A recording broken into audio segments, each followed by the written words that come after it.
The Bristol Bus Stop Miracle, a Friday Tale. Welcome to another wild story brought to you by Grizzly Collective. I bring madness, mystery, laughs, and real-life chaos straight from the streets. You can grab the merch at grizzlycollective1com and use code for a little thank you from me. Now let's get into it.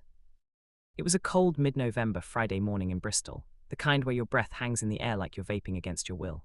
The city was already buzzing, coffee shops steaming, scooters whining, buses late as usual. Our storyteller was on his delivery run, parked outside a small corner shop in Bedminster, waiting for his mate to come back with a sausage roll. While he waited, he clocked an elderly woman at the bus stop, absolutely losing her head at a traffic cone. Not a person, not a dog, an actual bright orange cone. She was giving it a full telling off like it owed her money. Out of instinct, he wandered over to check she was all right. The woman spun around, pointed straight at him, and whispered, You're the one they sent." He thought she'd mistaken him for a social worker or something, but before he could reply, she shoved a bag into his hands. It was heavy, tied tight with old twine, and buzzing slightly like there was a phone inside. "Take it to the harbour side," she said, before he realizes it's gone.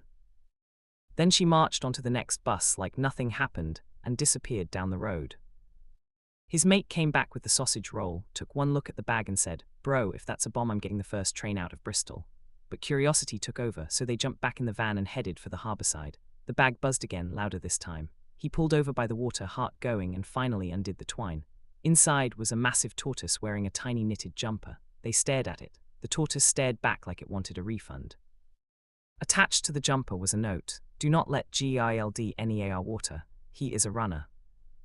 Before they could process any of this, a man came sprinting down the pavement yelling, "Stop that tortoise." They turned around, and Gerald was already halfway across the pavement, moving at a speed no tortoise has ever moved in the history of Earth. Instinct kicked in. He scooped up Gerald just before the tortoise launched itself toward the edge like it was about to stage dive into the harbour. The man collapsed in relief. Turns out Gerald was famous locally for escaping every enclosure he'd ever been kept in: animal parks, pet shops, a school science lab, always heading for water for reasons no one understood. The old woman, she wasn't mad at all. She rescued Gerald that morning from some lads trying to film TikToks with him and panicked, handing him off to the first person who looked trustworthy, which apparently was a cold delivery driver outside a shop. The man thanked them, slipped them £50 for the stress, and carried Gerald away like he was holding the crown jewels. As they sat back in the van, they couldn't stop laughing. Only in Bristol could your Friday morning involve chasing a high-speed tortoise that thinks it, Aquaman, and the jaw-dropping twist. Later that day, the local news posted an article. Gild the Great ESCPR saved again thanks to two unknown good SMITNS. And there in the background of the photo of Gerald was the storyteller's van, clear as day, front page, Bristol's unspoken heroes. This story was brought to you by Grizzly Collective. If you enjoyed the madness, check out the merch at grizzlycollective1com and use code for a little bonus. More stories dropping soon.